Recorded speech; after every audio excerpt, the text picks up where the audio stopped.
Hello दोस्तों, आज के इस वीडियो में हम बात करने वाले हैं क्लास 12 की भौतिक विज्ञान पे हम बात करने वाले हैं, जिसमें से हमारा आज का ये चैप्टर नंबर 1 है वैद्युत आवेश तथा क्षेत्र, जिसका ये पार्ट नंबर 1 होने वाला है। इस पार्ट में हम समझने वाले हैं कि वैद्युत आवेश क्या होता है, वैद्युत आवेश कितने प्रकार के होते हैं, समान आवेश एक दूसरे से दूर क्यों जाते हैं और विपरीत आवेश एक दूसरे के पास क्यों आते हैं। इन सभी चीज़ों को आज के इस वीडियो में हम डिटेल से कवर करने वाले हैं।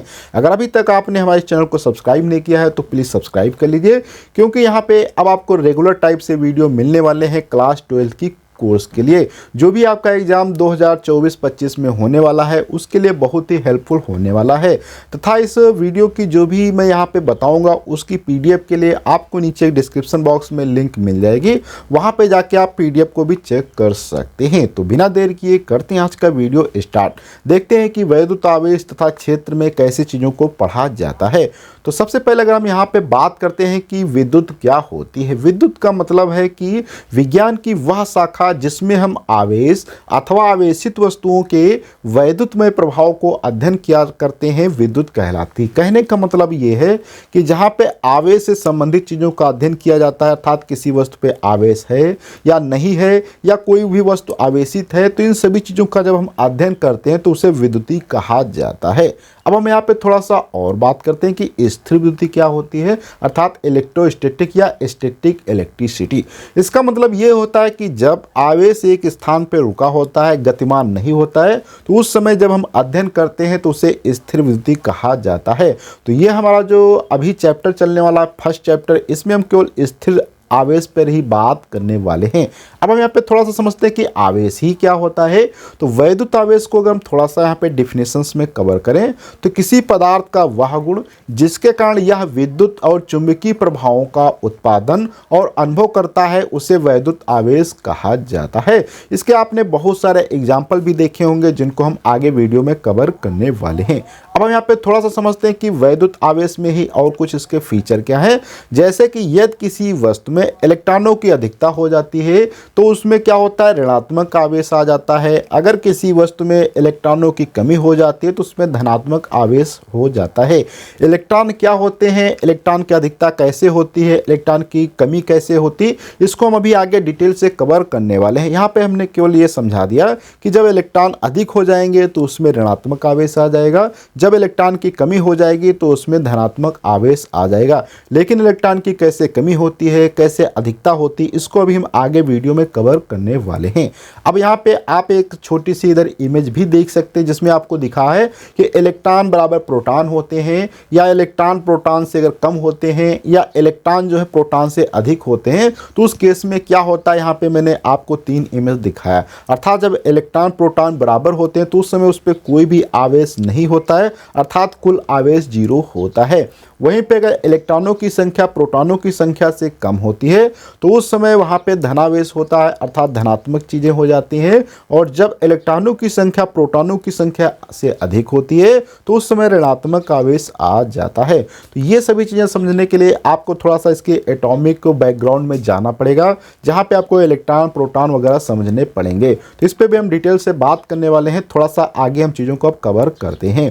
तो अगर हम बात करें आवेश के प्रकार, तो आवेश सामान्यतः 2 ही प्रकार के होते हैं, जिसमें से सबसे पहले प्रकार के आवेश पे अगर हम बात करें तो इसको एक एक्सपेरिमेंट से भी समझा जा सकता है। जैसे कि जब एक कांच की छड़ को एक रेशम से रगड़ा जाता है, या ये 2 कांच की छड़ ली गई उनको रेशम से रगड़ते हैं, उनके बाद उन दोनों कांच की छड़ों को आपस में जब लटकाते हैं तो आपने देखा होगा कि उनके बीच में प्रतिकर्षण बल आता है। वहीं पर अगर एक कांच की छड़ को दूसरी रबड़ की छड़ को अलग अलग चीज़ों से रगड़ के पास में लाया जाता है तो एक दूसरे को क्या करते हैं, आकर्षित करते हैं। तो इस प्रकार के कुछ एक्सपेरिमेंट किए गए हैं जिनको आप बुक में डिटेल से पढ़ सकते हैं, लेकिन ये आपके एग्जाम में नहीं पूछे जाते हैं। तो यहाँ से भी आवेश का थोड़ा सा अध्ययन कर सकते हैं। तो इन चीज़ों को जब बेंजामिन फ्रैंकलिन जो कि वैज्ञानिक थे उन्होंने चेक किया तो देखा कि इस प्रकार की घटना जो होती है, तो इस प्रकार से उन्होंने 2 प्रकार के आवेश का नाम बताया, जो कि एक थे पॉजिटिव आवेश, दूसरे थे ऋणात्मक आवेश। अर्थात जब कांच की छड़ को रेशम से रगड़ते हैं तो रगड़ने पर कांच की छड़ में जो उत्पन्न आवेश होता है उसे हम लोग धनात्मक आवेश कहते हैं अथवा धन आवेश कहते हैं। वहीं पे जो हमारी रबड़ की छड़ थी, रबड़ की छड़ को जब हम फर से रगड़ते हैं तो वहाँ पे जो आवेश आता है उसे हम लोग ऋण आवेश कहते हैं। तो ये धन आवेश ऋण आवेश को हम लोग थोड़ा सा एक एक्सपेरिमेंट की सहायता से देख लिया। अब हम यहाँ पे थोड़ा सा नोट की कुछ इंपॉर्टेंट चीज़ों को समझ लेते हैं। कहने का मतलब है कि दो प्रकार के आवेश परस्पर मिलने पर एक दूसरे के प्रभाव को उसी प्रकार निरस्त करते हैं जिस प्रकार से धनात्मक तथा ऋणात्मक संख्याएं। कहने का मतलब है कि अगर आप +2 और -2 को आपस में जोड़ते हैं तो वहाँ पे आपको 0 प्राप्त होगा। वैसे अगर आप प्लस का आवेश और माइनस का आवेश अगर समान परिणाम में जोड़ते हैं तो भी वहाँ पे 0 आवेश तथा उदासीन आवेश आपको देखने को मिलेगा। अब हम यहाँ पे थोड़ा सा आगे और चीज़ों को समझते हैं कि आवेश का इलेक्ट्रॉन सिद्धांत क्या होता है। इलेक्ट्रॉन सिद्धांत का मतलब है कि इलेक्ट्रॉन की सहायता से ही किसी वस्तु में धनात्मक होता है या ऋणात्मक होता है। इसको थोड़ा सा अगर हम एटॉमिक लेवल पे समझने की कोशिश करें तो जैसे कि हम सभी जानते हैं कि कोई भी परमाणु होता है उस परमाणु के केंद्र में एक धनात्मक भाग होता है अर्थात जिसे हम नाभिक कहते हैं।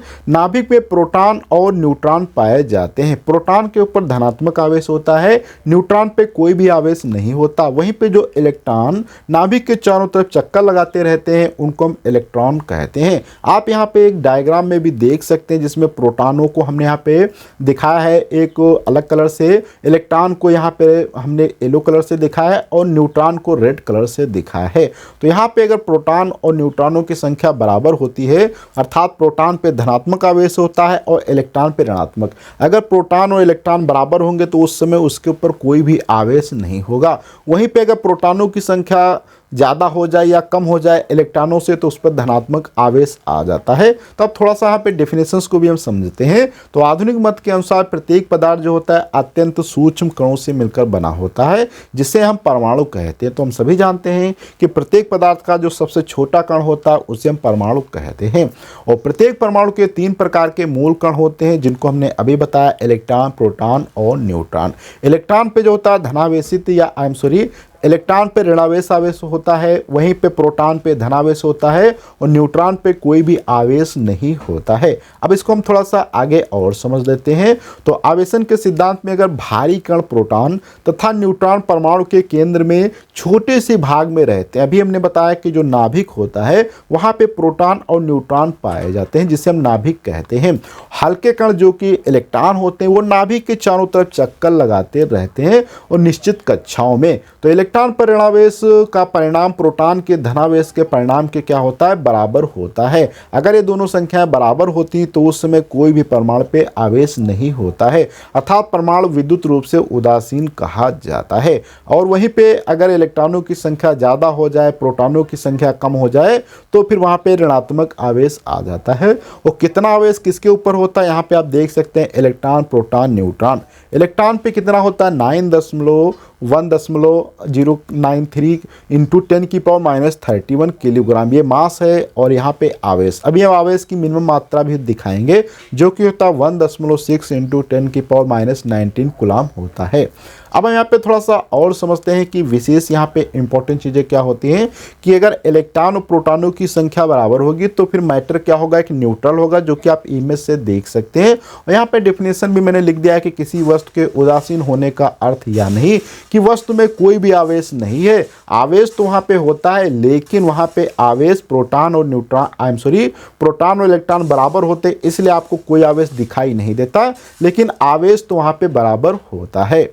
अब हम यहाँ पे थोड़ा सा और आगे बढ़ते हैं, देखते हैं कि वहाँ पे इसमें कुछ इंपॉर्टेंट चीज़ें हैं जैसे कि वस्तुओं के आवेशन के लिए केवल इलेक्ट्रॉन का स्थानांतरण ही होता है ना कि प्रोटॉन का। अर्थात अगर हम बात करें वस्तु पे धनात्मक या ऋणात्मक आवेश लाने के तो 2 तरीके होते हैं। अगर हम चाहें प्रोटॉन को ला सकते हैं, ले जा सकते हैं, या इलेक्ट्रॉन को ले जा सकते हैं, लेकिन एक्सपेरिमेंट की सहायता से देखा गया कि केवल प्रोटॉन को नहीं लाया जा सकता है, केवल इलेक्ट्रॉन का ही स्थानांतरण किया जा सकता है। अर्थात किसी वस्तु पे अगर कोई धनात्मक आवेश आता है या ऋणात्मक आवेश आता है तो वो इलेक्ट्रॉन के कारण होता है, ना कि प्रोटॉन के कारण। अर्थात अगर किसी वस्तु के अंदर इलेक्ट्रॉन चले जाते हैं तो उसमें प्रोटॉनों की संख्या कम हो जाती है इलेक्ट्रॉनों से, इसलिए वहाँ पे ऋणात्मक आवेश हो जाता।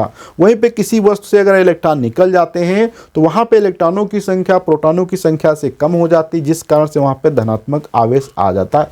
अर्थात हम केवल इलेक्ट्रॉन का ही स्थानांतरण कर सकते हैं। ऐसा इसलिए होता है क्योंकि जो प्रोटॉन होते हैं वो नाभिक में अत्यंत प्रबल नाभिकीय बल अर्थात आकर्षण बलों द्वारा बंधे होते हैं, जिससे उन्हें नाभिक से हटाना अत्यंत कठिन होता है। इसके विपरीत इलेक्ट्रॉन नाभिक के साथ अपेक्षाकृत क्षीण वैद्युत बलों से जुड़े होते हैं, जिससे इन्हें हटाना आसान हो जाता है।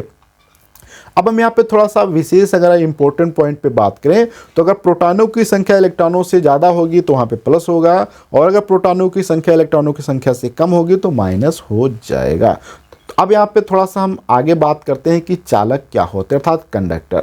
तो वे पदार्थ जिनमें आवेश का प्रवाह एक स्थान से दूसरे स्थान पर सुगमता से होता है उन्हें हम चालक कहते हैं, जैसे कि धातुएं, विद्युत अपघटन, मानव तथा जंतु शरीर, पृथ्वी आदि, ये सभी क्या होते हैं, चालक होते हैं। वहीं पर अगर हम दूसरे प्रकार की बात करें, इसमें कुछ इंपॉर्टेंट पॉइंट, तो घरों में लगे परिपथ में 3 तार प्रयुक्त में आते हैं। इनमें से 2 तार विद्युत शक्ति उपलब्ध कराते हैं, तीसरे तार को भूमि में गहराई तक धातु की मोटी प्लेट से जोड़ा जाता है, जो कि आप यहाँ पे एक प्लग इस प्रकार से देख सकते हैं। तो यहाँ पे भू संकर्पित का मतलब होता है कि ये वायर जो होता है आपकी जो बॉडी होती है, जैसे कि मान लिया आपका फ्रीज है तो फ्रीज की बॉडी से जो भू संकर्पित वाला पार्ट होता है ये उससे जुड़ा होता है। अगर मान लिया कोई भी इसमें से प्लस या माइनस आपके फ्रीज को टच करता है तो तुरंत तो भू संकर्पित जो होता है अर्थात अर्थ वाला वायर जो होता है तुरंत ग्राउंड से कनेक्ट होता है, जिस कारण से वहाँ पे आपको छूने पे कोई झटका महसूस नहीं होगा। और इसके ऊपर तो हम एक डिटेल से वीडियो बनाएंगे कि इसका यूज़ कैसे किया जाता है, इसके क्या क्या फ़ायदे होते हैं, इस पर हम सेपरेट वीडियो भी डिटेल से बनाएंगे। अगर आप लोगों को रिक्वायरमेंट है तो आप इस पर कमेंट करें तो मैं एक सेपरेट वीडियो बना दूंगा। अब हम यहाँ पे थोड़ा सा और समझते हैं कि विद्युत रोधी अर्थात इंसुलेटर क्या होते हैं। तो वे पदार्थ जिनमें आवेश का प्रवाह एक स्थान से दूसरे स्थान तक नहीं होता है विद्युत रोधी अथवा अचालक कहलाते हैं, जैसे कि कांच हो गया, रबड़ हो गया, प्लास्टिक हो गया, रेशम, ऊन, सूखे बाल आदि, ये सभी क्या होते हैं, विद्युत रोधी अर्थात इंसुलेटर कहलाते हैं। तो आज की वीडियो में हम लोगों ने काफ़ी चीज़ों को समझा कि आवेश क्या होता है, आवेश कितने प्रकार के होते हैं, आवेश को कैसे उत्पन्न किया जाता है। अगले वीडियो में जब हम मिलेंगे तो आपको कुछ और चीज़ों को समझाएंगे डिटेल से। जब तक के लिए धन्यवाद।